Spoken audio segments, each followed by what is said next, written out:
Hello everyone, it's Sidrigan here, and it actually is Sidrigan because today I'm going to be drawing some dragons. I'm going to be drawing the Wings of Fire book covers, but in my art style. So, without further ado, let's get started. I find it actually very surprising how I've never drawn the Wings of Fire book covers in my style, despite being like the hugest WAF fan ever. I absolutely love WAF, so I have no idea how I haven't done this yet. I used to do it when I was little. I would like trace over some of the book covers, but this time I'm going to be changing them up a bit to suit my personalized art style better. So first of all, we've got our big boy clay on the first original cover for the first book that came out way back in 2012, I think it was. Let me see. 1 minute later. Yeah, and I really like this one, honestly, because it's just so, like, dynamic. I love how clay is just, like, swooping by over the water. I thought this pose would be okay to recreate in my style, so I just did that. I made some slight changes to, like, how the arms were, just because, like, I am not very good at drawing arms on humans or on dragons, really. On dragons, I just make my arms, like, puff balloons, kind of, essentially, and basically, I just copy and paste them. Like, I do not try to give any effort in changing the arms or the legs or anything like that. And, yeah.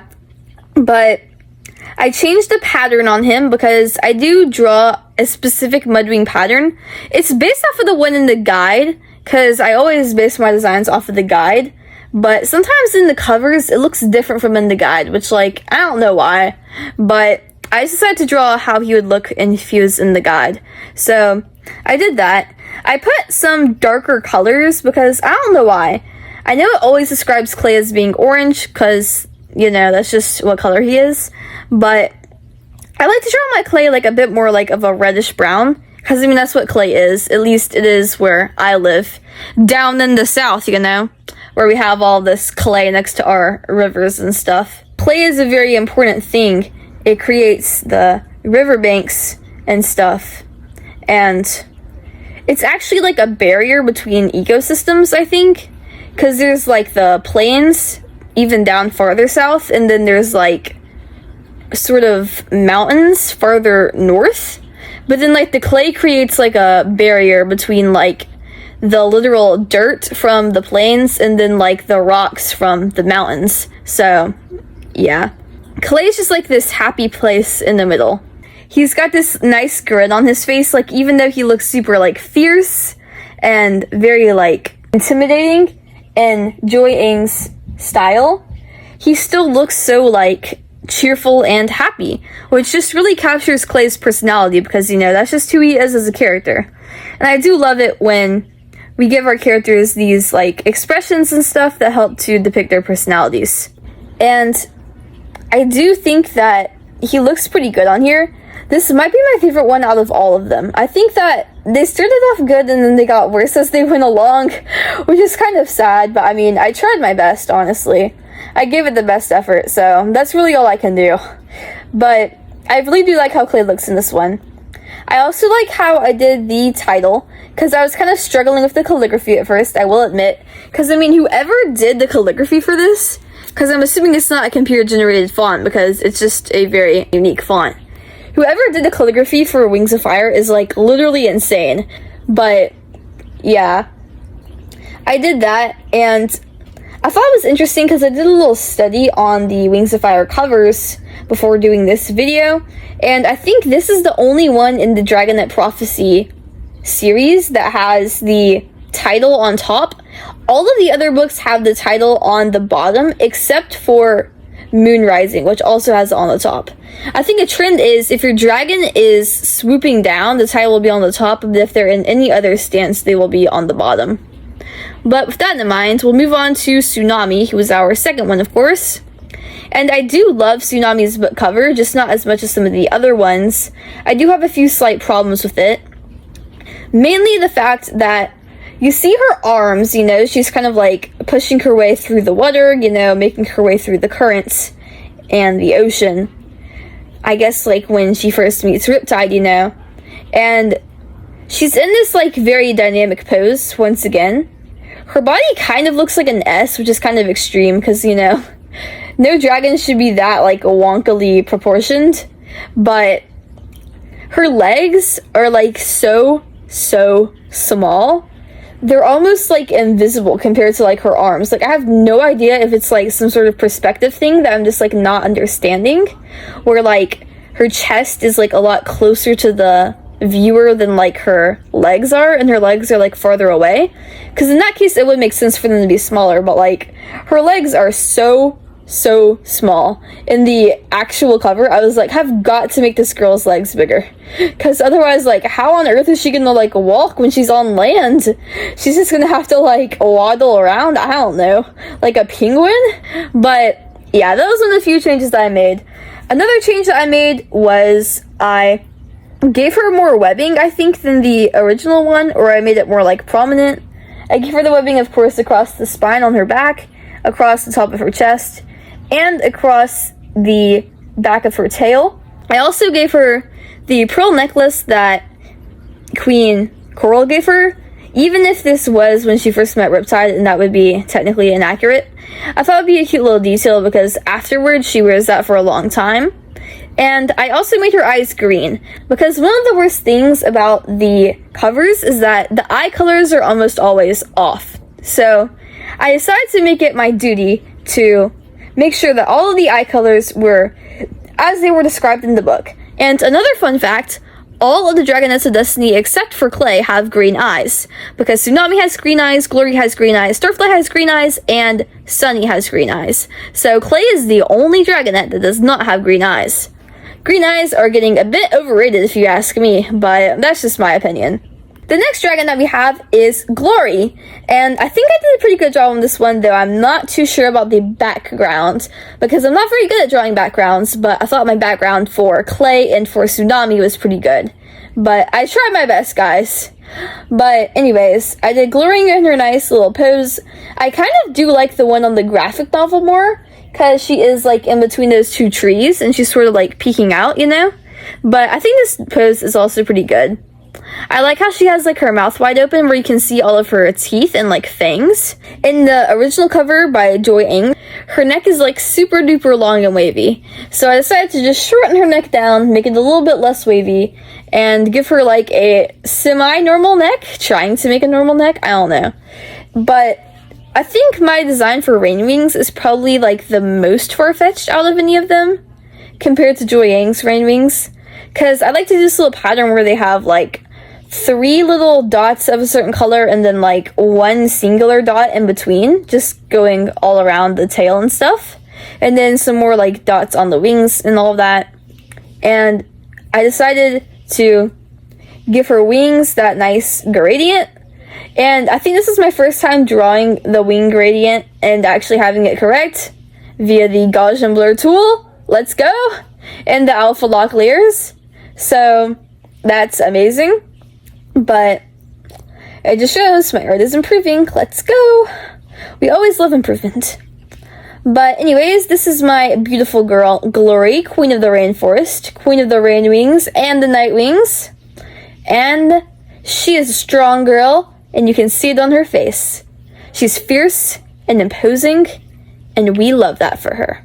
The next one that I drew was Starflight. And Starflight looked a bit brown to me on the cover.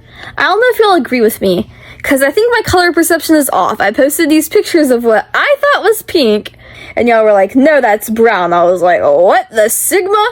Because, like, I did not think it was brown. I thought it was pink, but whatever. I trust y'all guys more than I trust myself, because, I mean, I don't know anything about colors.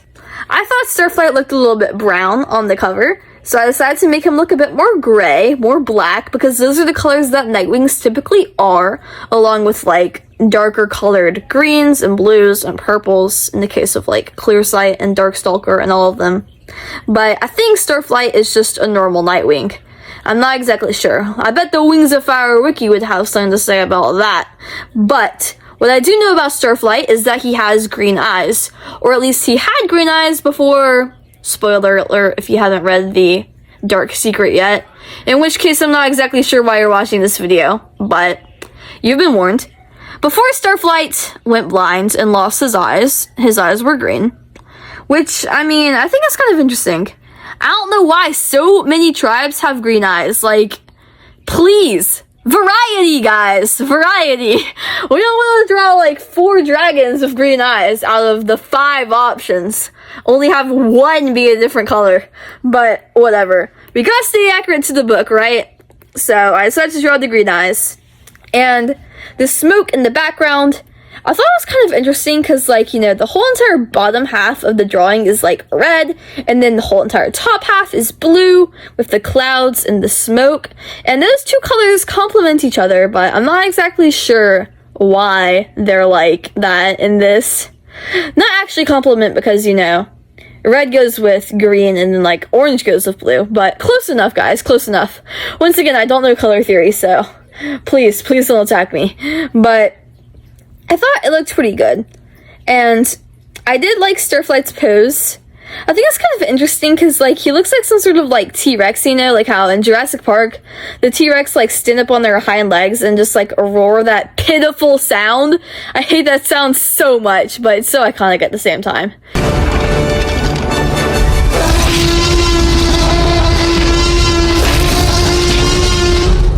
But that's sort of like what Starflight was reminding me of. You can see all the light from the lava coming down from beneath him, which I thought was a pretty cool detail. And I think Empath said this was her favorite one. And I mean, I don't know. I think my favorite one's probably the first one out of all the ones that I drew here. But I'm glad that you thought this one was good because I did try very hard. And I really do appreciate it.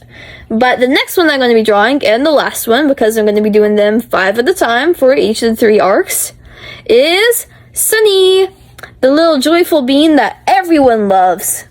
And apparently is Arcane's favorite character. I just started watching Arcane earlier, and they're a very cool YouTuber, so if you do not watch them already, and you are a WAF tuber like me, or just a WAF fan in general, you should go watch them. Because they do have very cool WAF videos, and Warrior Cat videos, if you're a Warrior Cat fan too. There's lots of fandom overlap there, so yeah, I bet you are. But anyways, this is Sunny.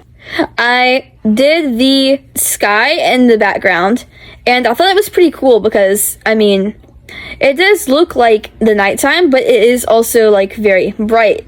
You can see the light from the moon, and you can see all the desert stuff in the distance. I love desert aesthetics. I don't know why. I'm just, like, so drawn to them. Like, in Legend of Zelda, which is a game that I play, there's this desert called the Gerudo Desert, and it's just, like, my favorite thing ever to just, like, imagine myself as, like, a Gerudo person, because, like, Gerudo Desert vibes are my life. But I drew some of the cactuses there. I think they're called, like, bright sting cactuses. I'm not sure. They're the ones that can heal if you get stung by a sandwing's tail. They're the only cure, I believe, for that deadly poison.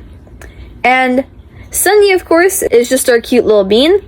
And honestly, in the original cover by Joy Ang, I felt like her chest was, like, sticking out too much or something. So I just decided to, like, fade her chest into her body a little bit more, you know, make it look a little bit more natural. And her neck was also kind of long and windy. I guess it's just her style, though, because, I mean, all of the dragons in her style have sort of, like, long and windy necks. I just decided to, like, shorten her neck a little bit, make her head a little bit bigger, and all of that. And this is my first time drawing Sunny with this type of frill, because I go back and forth between which frill I want to do. Sometimes I do, like, a coyote frill, I call it. I don't know, it's just, like, super, like, shaggy and, like, random. Sometimes I do this frill, which I think is probably my favorite. It's just, like, these little, like, swoopy things. They're kind of like yin-yangs, but they're just, like, orientated onto their side. And sometimes I do, like Sylvia does, just, like, little chunky circles. But this time I did this one. And this time I also drew her as a ginger, because sometimes I draw Sunny as a blonde or a platinum blonde. Sometimes I give her, like, white colored frill, but on the cover by Joy Ang, it showed her with this, like, red colored frill. So I was like, huh, maybe Sunny can be a ginger. So I drew Sunny as a ginger. I don't know if that's accurate to the canon or not, but what I do know is accurate to the canon is the green eyes, because all the dragonettes have green eyes. So I drew the green eyes, and yeah, I think that Sunny looks very cute in this one, and I think she is very adorable.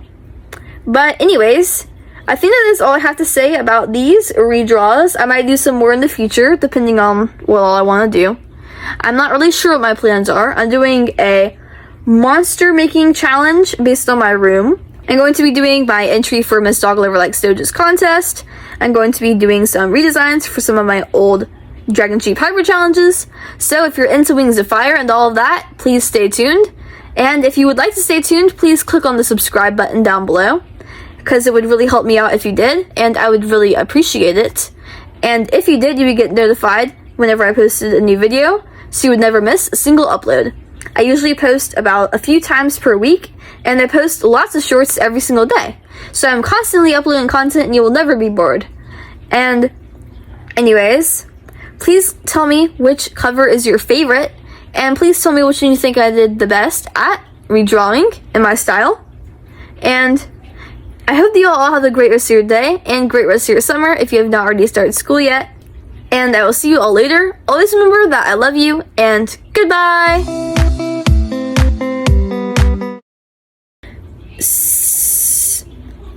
While watching a Harry Potter podcast, so Harry Potter vibes. Sus?